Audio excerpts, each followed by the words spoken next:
Hello everyone and welcome back to the channel. Okay, so today's video is going to be about this kitty here, which is our three-way domestic fridge, and the problems with getting 12-volt feed from your car to the fridge. We've had numerous problems with this since we've had this van. Constantly the 12-volt feed from the car's not been working, and I fixed it and then it's not working again. So in this video, I'm going to show you how to fix it once and for all. Stick with us and roll intro.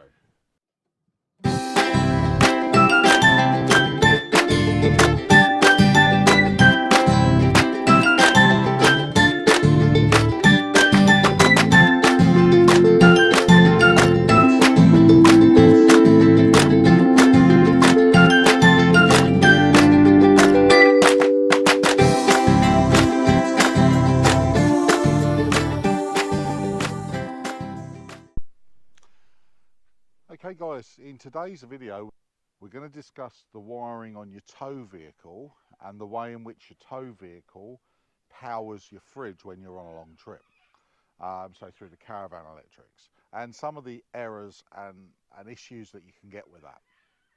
Now in my particular case, we bought this van, we'll be getting on 3 years ago now, and we've had nothing but trouble with our 12-volt feed to the fridge.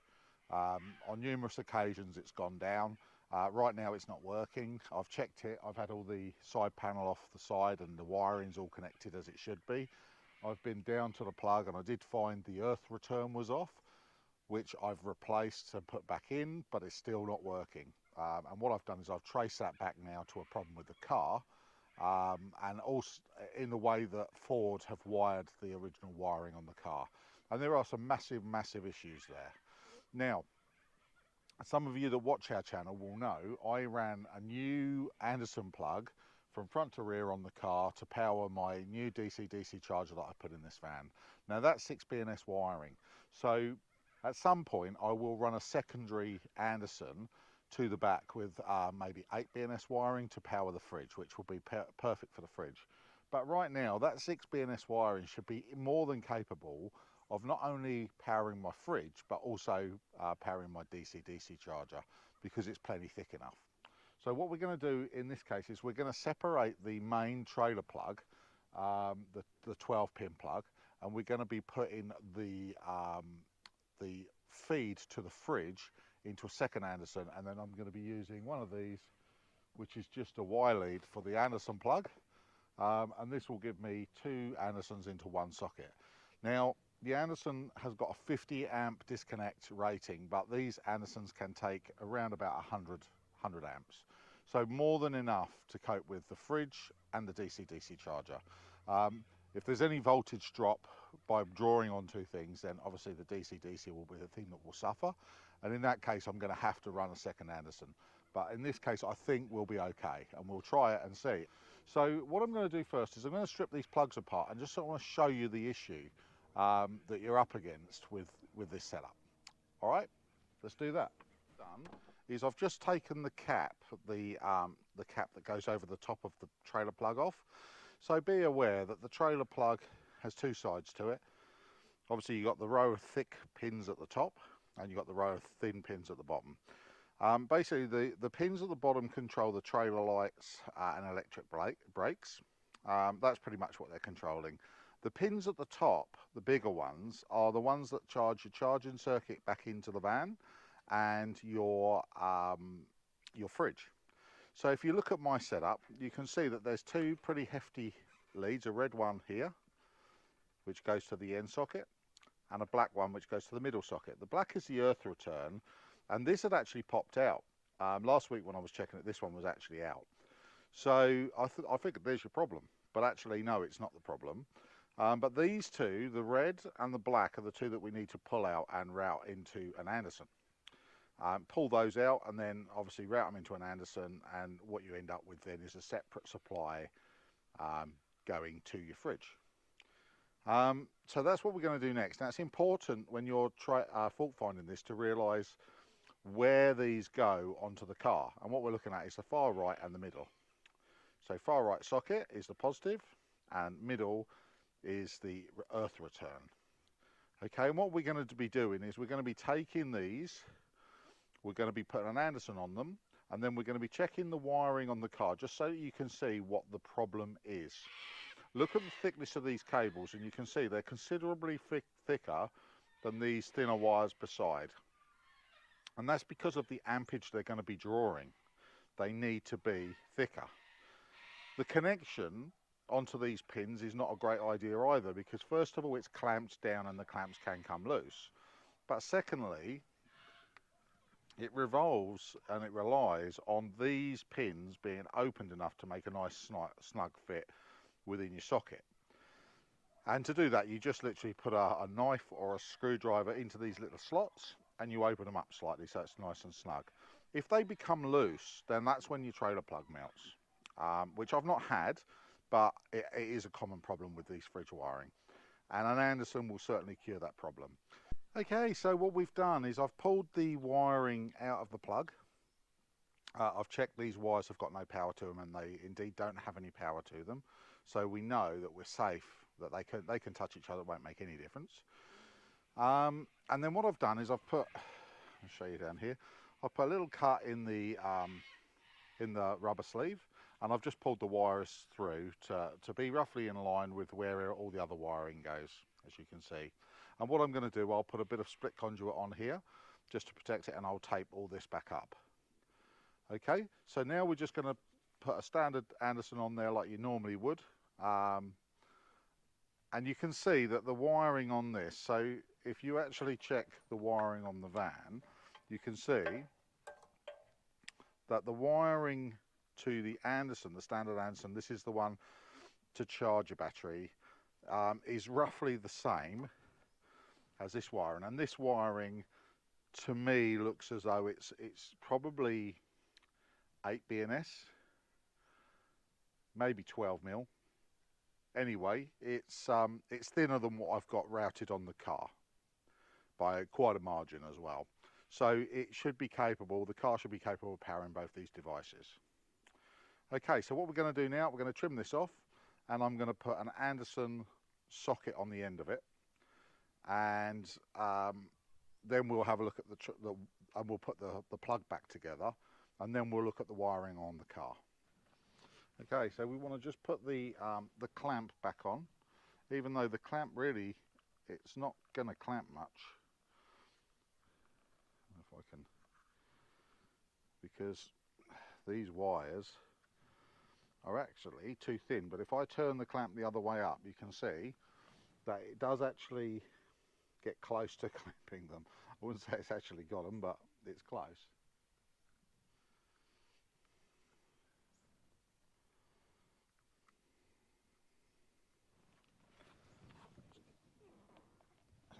So see if I can get this up here a bit so you can see what I'm doing. So there we go, I've just turned the clamp up the other way. Let's pull this down. And with the clamp up the other way, you'll see it does actually get them, because you do need to, you want to make sure that these wires aren't going to be pulled on. So you can see that? I don't know if you can. The clamp's the other way up, and it's just got those wires. Now, looking in here, just make sure that they're tight, those two.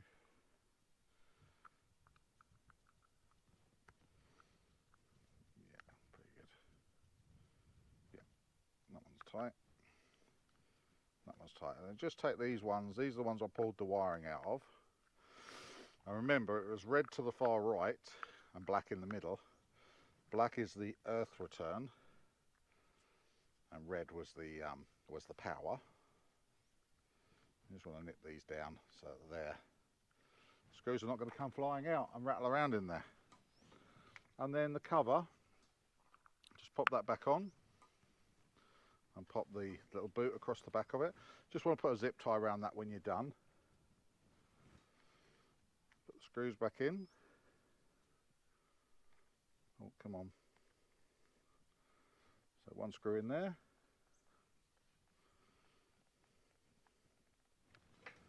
And one screw in there.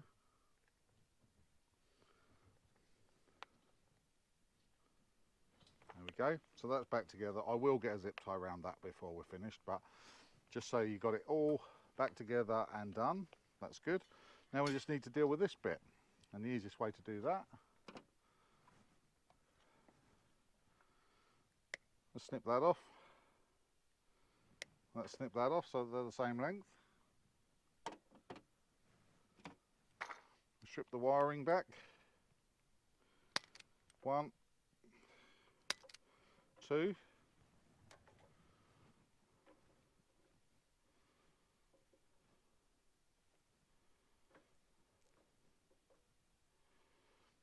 And then we just need to find an Anderson socket. Here's one I prepared earlier. Let's just chop this one out.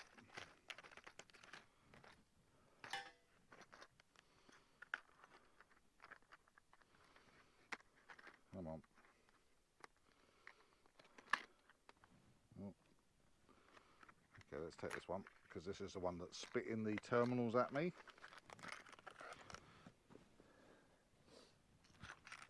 Okay, Anderson socket, and then 2 new terminals, and then we'll get a hydraulic crimper. Oh dear. Hopefully that might be roughly the right size. Pop that all the way home.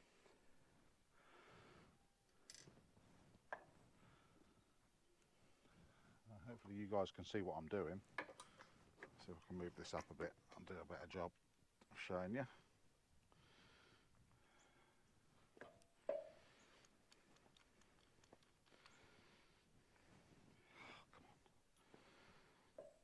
So I'll just pop the terminal in here first. Just get it gripped, and there we go. So I've got the terminal in there gripped. Can you see that? Yep. And we get a cable. We'll just pop our cable in all the way home, and then squeeze this up. I don't know if this crimp is the right size. We'll find out once we're crimped with it. Because if it's right, this will be nice and tight, and it's not, so that's the wrong crimp. So we'll just pop that back in there a sec. And I'm just going to change to a smaller collet. So an 8 should be ample. Should give you a decent crimp. And these hydraulic crimpers, these hydraulic crimpers are very good. They do a nice neat crimp, but you just need to be aware that you need the right size collet in there. And they're time consuming to use. They are a little bit messing around with all this, pulling the collets out and messing around with them, but for the finish they give you, they're worth it. And they're very cheap. You can buy these on eBay, like 30 bucks gets you one of these. And you'll find it hard push to find any other crimper that will make as neat a job of it as these do. They do make a very neat job. Okay, here we go.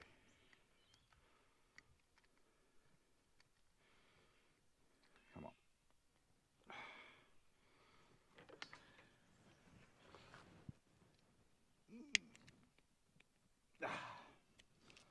You can put several tons up. There you go. That is really, really good and tight now. You can see that's not coming off. So we'll do the same with the other one.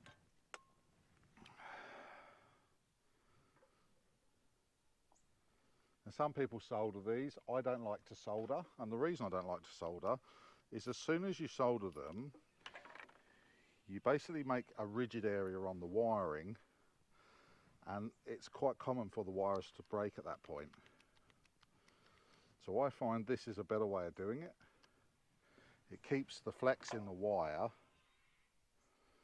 and if it's done properly with a decent crimp, it's just as good.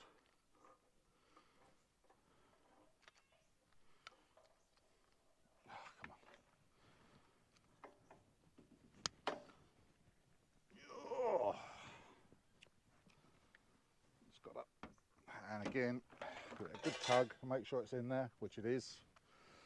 And then we're good to put our plug on. Now, down the track, I'll put some heat shrink on these just to keep the water out. But I'm going to do that down the track. And the reason I'm going to do that is I am going to change, if I end up running a second lead on the caravan, I'm going to change this to a blue plug. And I'm going to run a second blue plug, but I'm going to keep the terminals will be the same. So what we need to do now is just push these in, so positive to positive, and just push them in. Come on. There we go. That one's all the way home. And negative to negative. Push it in. Like so. And there you go. There is your Anderson, all good and ready to go. So now we can check this by, let's take our white lead out. And as I say, at this stage, let's check and see if this is actually working.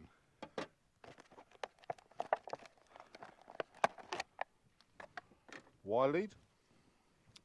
So what we want is want that one to that one, and that one into that one. Flip over, like so. There's our Y lead. That's all done. So now we've got two Andersons into one socket. And we can just go straight in.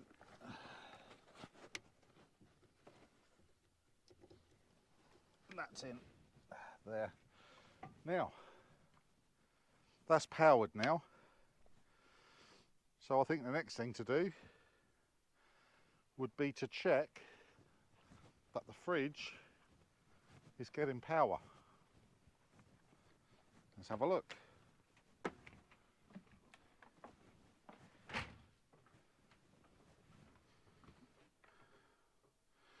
Okay, so let's move this and we'll go down to that. And there you have it. The fridge is working perfectly on power. There we go. Quite happy now that the fridge now runs on 12 volt when it's being towed. Do have to disconnect the Anderson though, otherwise it'll drain your battery. But yeah, it runs on 12 volt, it runs on gas, and it runs on 240 volt. So that's going to make life a lot easier for us when we're doing the longer trips. Next thing is just to show you the trailer plug wiring on the car and why this has been a problem. Alright guys, here I am laying underneath the back of the car, and I'm just going to spin the camera around and show you what the situation is with this trailer plug. So turning it around, hopefully you can see from here. So if you remember rightly, looking at the back of the plug, the terminals we're looking at were this far end one and the middle one, which would be the orange one and the white one. Look how thin the wires are. Now seriously, you're never going to get a decent voltage down to a heating element with cables that thin. It's going to be, at the very least, it's going to be very poor, and at the best, or should I say at the very best, it'll be very poor, and at the worst, it'll melt the plugs here, or it'll blow a fuse, which is what it's done in my car. And I know what fuse it is because it's blown it before, but that's because it's trying to draw on a circuit and draw too many amps to a circuit that was never designed for it. So this is just really badly put together at Ford or at the dealership when they wired in this trailer plug. Okay guys, I'm going to finish getting this car all back together. So fingers crossed it's been of some use to you to get some idea how to bypass these problems. And if you've enjoyed the video and it's been of use, please give me the thumbs up, share it on social media, drop a comment in below if there's anything you want to know, and I'll catch you on the next one. Please, if you haven't subscribed, subscribe to the channel We are trying to build the channel and every subscriber helps. Thanks for your time. See you next time.